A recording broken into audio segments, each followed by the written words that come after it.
Your phone buzzes. It's your boss. Can we talk later today? No context, no emoji, no, don't worry, it's nothing. Just those 5 words sitting there on your screen, completely neutral, and yet somehow, in the space of about 4 seconds, you have already been fired, failed to find another job, told your family, and started mentally calculating how long your savings would last. You haven't even put the phone down yet. And the rational part of your brain, the part that knows you got a good performance review last month, the part that knows your boss texts like that with everyone, that part is there. It's raising its hand. It's saying, hey, maybe it's fine. You hear it, you just don't believe it.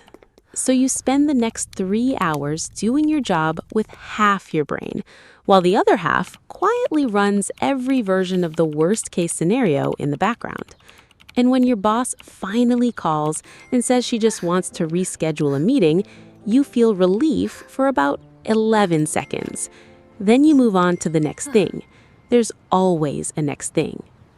If that felt familiar in a way you wish it didn't, stay here. Because what's happening inside people who live like this isn't pessimism, it isn't weakness, and it definitely isn't something they chose. There's something very specific going on underneath it. And once you see it, you won't look at yourself or your brain the same way again. Let's be clear about something before we go any further. People who always expect the worst are not negative by nature. They're not broken, dramatic, or difficult to be around. And they are absolutely not doing this on purpose, as if bracing for disaster is somehow a personality choice they made one afternoon and never reconsidered.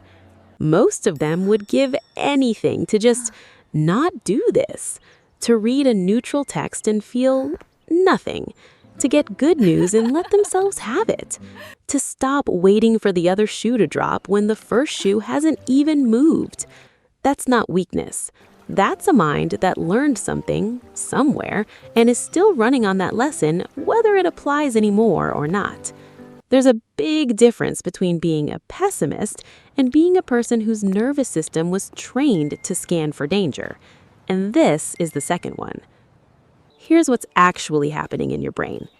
Every human brain comes pre-installed with something called the negativity bias, which is a very scientific way of saying your brain keeps score and bad stuff counts for more. Psychologist Roy Baumeister and his colleagues called this idea bad is stronger than good. Basically, your brain is more likely to remember the warning sign than the green light. Why? Because for most of human history, missing danger was a much bigger problem than missing good news. You could afford to overlook a nice sunset. You really couldn't afford to overlook the thing in the bushes. So your brain got very good at threat detection, exceptionally good, actually. The problem is that the brain which evolved to spot a predator in tall grass is the same brain now reading a 5-word text from your boss. And it cannot tell the difference. Both register as something could go wrong here. Pay attention. For some people, that alarm doesn't just go off occasionally. It runs constantly, quietly in the background, like a smoke detector that's been beeping for so long you've stopped hearing it as an alarm. You probably just call it your personality. It isn't.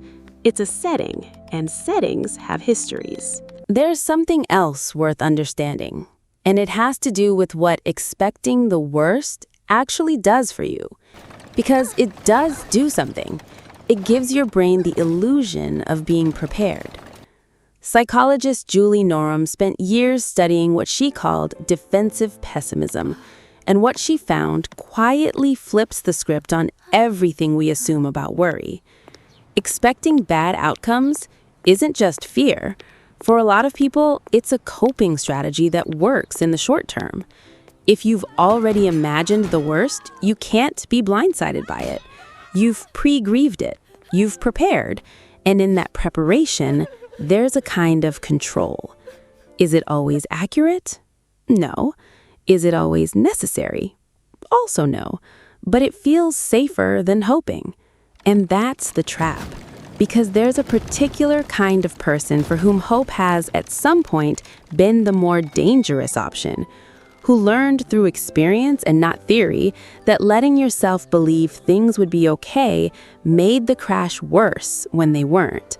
So the brain adapted. It started cushioning in advance. Why feel the fall if you never let yourself climb? And here's where it gets physical.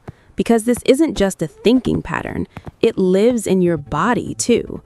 When your brain decides something might go wrong, real threat or imagined one, it doesn't much care, your nervous system joins the conversation. Stress chemistry starts running. Attention narrows. Your body enters a state of low-grade readiness that is genuinely useful when the danger is real, and genuinely exhausting when the danger is a hypothetical your brain invented at 2 p.m. on a Tuesday. It's not dramatic anxiety. It's subtler than that. It's more like being permanently slightly braced, a little tense, never quite at rest. You're not overreacting. Your nervous system is doing exactly what it was trained to do. It's just been on shift for a very long time. So your boss texts 5 words, and your brain in under 4 seconds has already drafted your resignation, updated your LinkedIn, and mentally moved you to a smaller apartment. Efficient, thorough, completely unasked for. This is the part where people say, just think positive. And if you were someone who always expects the worst, you know exactly what it feels like to hear that. It feels like being told to just breathe differently.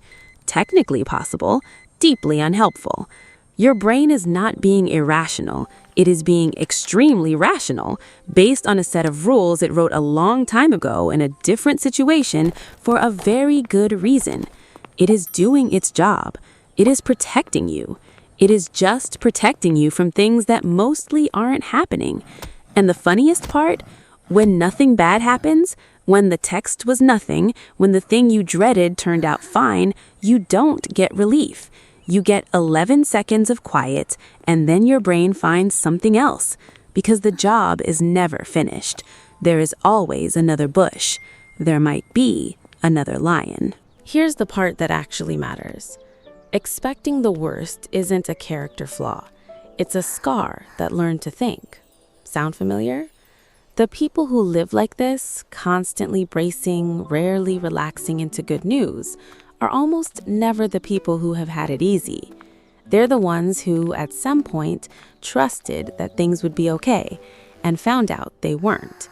Maybe more than once. Maybe in ways that mattered enormously. And the mind, being the adaptive, creative thing it is, made a decision. Not again. If I see it coming, it can't knock me down the same way. So where does that leave you? Carrying armor in rooms that don't require it. Braced for impact in conversations that are just conversations. Spending energy managing a disaster that exists only in the space between your ears. That's not pessimism. That's loyalty to a version of yourself that needed protecting in a time that's already gone.